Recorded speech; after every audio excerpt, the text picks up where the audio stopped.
Les 20h22. Bienvenue à cette météo actuelle, cette météo active. Il y a un petit peu d'activité, mais c'était un petit peu plus tôt que ça tombait dans le sud du Québec. Là, ça a commencé à vraiment s'essouffler. La neige est beaucoup plus faible que tantôt et la bande également s'est pas mal déplacée. On a quand même gain de 1 cm de neige à Montréal. Alors, on est passé de 1 à 2 cm de reçu.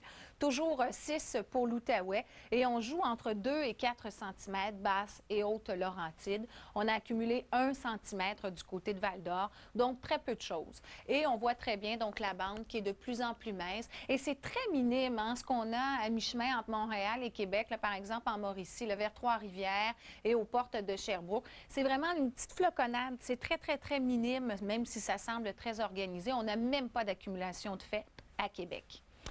Sinon, les bandes de nuages entrent un petit peu plus à l'est de temps en temps. On joue au yo-yo un peu. Il y a seulement vraiment la Côte-Nord qui a connu un ennuagement. Mais comme on voit, il y a de l'espace entre les bandes de nuages, donc on peut se retrouver avec des éclaircies encore. Le système donc progresse d'ouest en est. Vous voyez cette onde frontale qui est vraiment dans le centre du Québec et qui s'étire du nord jusqu'au sud. Derrière, il y a un anticyclone. Ça va permettre le dégagement. Ça s'est fait au nord-ouest et ça va se faire plus tardivement dans le sud et dans le centre avec la progression de cet anticyclone qui est suivi d'un système qui va évoluer quand même assez rapidement dans le courant des prochaines heures. Donc, en ce moment, ça reste dégagé à Val-d'Or. Assez bizarre, On avait moins 20 tantôt, puis là, on a moins 18. Alors, on est à l'heure où on joue entre les degrés. Cette île Saguenay, on a surtout des nuages et quelques flocons, alors que ça s'est dégagé en Outaouais. Saint-Jérôme, on a des éclaircies. Montréal, c'est de la faible neige. Québec, toujours dans la bande d'averse, on l'a vu ensemble. Et les précipitations sont aux portes de Sherbrooke. Mais pour l'heure, on rapporte seulement des conditions couvertes. Ça s'est réennuagé à Rimouski parce que tantôt, c'était complètement dégagé suite à l'ennuagement précédent. Alors là, on a des bandes de nuages. Et à Gaspé, c'est le contraire. C'est en train de s'éclaircir.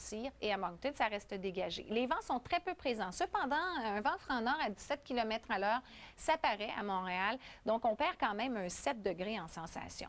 Donc, le chiffre en bleu, c'est ce que vous ressentez à l'extérieur. Quand il n'y en a pas, c'est parce que les vents ne font pas de différence.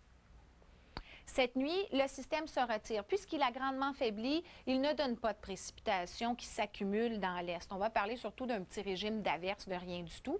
Et on voit très bien là, que le système progresse. Alors, en fin de nuit, déjà, ce sera pas mal nuageux du côté de Val-d'Or et les premiers flocons pourraient déjà commencer à tomber. Ça va s'organiser surtout pour la matinée de demain. Et puisque le front chaud va se déplacer vers le sud et progressivement dans le centre demain en journée, ce sera autour du sud et du centre d'avoir une période de neige passagère. On a des petites bandes un peu mieux organisées. Là-dedans, c'est 2 à 4 cm ou au maximum 5 cm. Donc, demain matin, ce qu'on va remarquer, c'est une reprise au niveau des vents sud-ouest à 15-30 km/h. Alors, ça va permettre à la température d'hausser. Cependant, ça pourrait créer de la poudrerie demain matin au nord-ouest, demain après-midi dans le sud et dans le centre.